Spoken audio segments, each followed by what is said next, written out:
Manchester United has doubled the salary of youngster KOBBIE Mainoo. Welcome to the hotspot. My name is Webb, and let's break into the contract of our most important player right now. How are you doing? Are you in a good mood? It's a happy day because just as Manchester United is rewarding Mainoo for his great performances, youngest on the pitch for Manchester United, but the most important player clearly by far from everyone else. So he's being rewarded for that, as the man above is also rewarding us with some rain. So it's a good day, isn't it? Anyway, let's get into it. So KOBBIE Mainoo just recently signed a contract that goes up till the summer of 2026, meaning it expires in 2027. That is this youngster with Manchester United. This contract that he signed was interesting because, first of all, Erik ten Hag brought new terms when he joined Manchester United. He made it clear that they have got to cut down the wages Manchester United gives to youngsters. You know, we are all about giving money, splashing out money left, right, and center for no reason. So before Erik ten Hag came, and these are the things he has been changing, and these are the big positives about Erik ten Hag. Why I've kept telling people, even if we are calling out for the things he has done, calling him out for the things he has done wrong, we cannot say sack ten Hag, sack ten Hag. We cannot do that because he has got a lot of positives that will improve Manchester United. So one of those is that he said you should reduce the wages of these kids. They shouldn't be playing for you because of money. These young boys used to earn crazy money. Imagine how much Marcus Rashford was earning by the time he was KOBBIE Mainoo's age at Manchester United. Manchester United has just been giving players huge wages for no reason. Even the academy kids. It's not only in the senior team. It starts with the kids and it goes through the chain. So this is exactly what Erik ten Hag changed. But when it came to KOBBIE Mainoo, he said this boy is more important than guys we are paying £350,000 per week to either sit on the bench or even not be in the squad at all. But Jadon Sancho must be the luckiest. I wonder how Jadon Sancho's mom feels seeing that I gave birth to this boy who has managed to earn £350,000 per week for doing nothing. Anyway, going back to KOBBIE Mainoo because it's a positive day. So KOBBIE Mainoo initially had £10,000 per week. That was the contract he signed earlier on. Should be this year when he signed it, or last year, 2022. So he had a contract that I said runs until the summer of 2026, but he was earning £10,000 per week. But in that contract was a clause that suggested that if he establishes himself as a starter, as a mainstay in this senior team of Manchester United, the starting 11, he has got to have his wages doubled, even if the contract is not reviewed. So, do I need to explain how KOBBIE Mainoo is the most important player for Manchester United now? That how he has changed the club for now, tomorrow, and the future?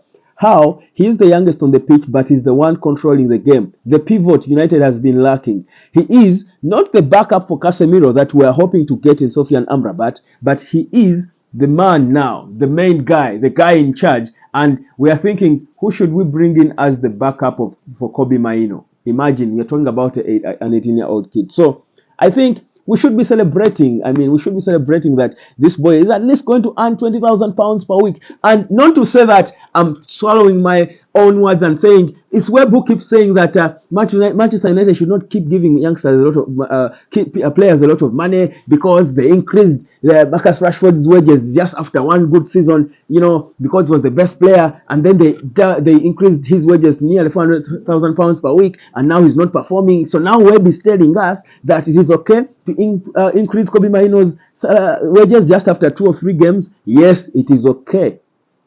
Yes, you know why?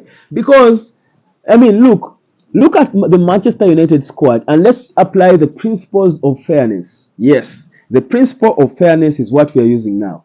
Look at the Manchester United players and the wages they earn. Start with Marcus Rashford, the poorest player at United right now, is earning nearly £400,000 per week for doing what? Absolutely nothing, just running and running to no end. 2, look at Rafael Varane. How much is he earning? He's earning £300,000 per week. Look at Jadon Sancho. He's not even in the squad. He's earning £350,000 per week. Casemiro, of course, he's injured. That one we know.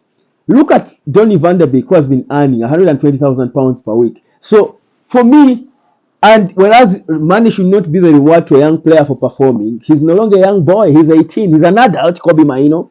I mean, he's an adult. So for me, if there are so many players earning a lot of money for doing nothing, let the boy earn. I wouldn't care even if they paid him, £50,000 now. I don't care. Let him earn, because anyway, we are all about giving players a lot of money for doing nothing. So why don't we give the young boy some money for doing something? I mean, he's got Ghanaian roots, so I mean, even he has bills to pay for people he doesn't even know. I mean, if you're African, that's what happens.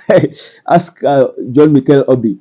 You're African, and you've got long distant relatives. Now they are all looking for him to pay bills for third distant, fourth distant generations of aunties and uncles. That's what happens in Africa. So let him earn money to take care of his unknown siblings and long extended family. I don't care, because the boy is performing. Just after one game, he lifted the entire team. He was the best player on the pitch on his debut at Everton at Goodison, a tough atmosphere. That boy should earn every penny he can earn right now. I don't care. So don't tell me about all that Man United, they use money to reward players. Players should know. I'm not saying Man United should just go around dishing money. But for KOBBIE Maino's case, I don't care him earning however much they feel they can give him right now, because he's in a bunch of Anthonys who are earning a lot of money for doing absolutely nothing. Yeah, I said it. So KOBBIE Maino will be earning £20,000 per week, but United has got to tie him down to a longer contract, perhaps later at the end of next summer, because he's attracting the attention of so many clubs. He's attracting the attention of Manchester City. He's attracting the attention of Barcelona, Real Madrid. And he's already drawing division between England and Ghana, because he can play for both of them. But England are saying, well, you've been our under-19 captain. Please, you cannot choose any other team ahead of us. I'm just imagining how battles will be in 2 years when he's more ripe. How battles will be for the England national team between him and Jude Bellingham. Imagine the two in the same team, and give them a coach like Pep Guardiola. I think England would boss football for as long as they are playing. They would dominate world football, the World Cup. That's what England is trying to do. I think England has got a lot of talent lately. I don't know why it has failed to work out on the national team. I don't know whether it's about Gareth Southgate. But, and just another one there, you have KOBBIE Maino, you've got Jude Bellingham, you've got all these young talented players, both midfielders. The beauty with KOBBIE, he can play. Actually, for the reserve side, he was, I think, mostly playing as a number 10. So he's more dangerous as a number 10. But because he's playing with a bunch of old guys who can't run, who can't do nothing, who have no technique about positional awareness and what, he has got to now help them and go drop deep and play as a number 6. But he's even better as a number 10. I hope we get a chance to see him there. You will see what I'm talking about. Him teaming up with Rasmus Højlund. Hotspot, subscribe. My name is Webb. Are you happy about KOBBIE Maino finally getting what he deserves? Let me know. Subscribe.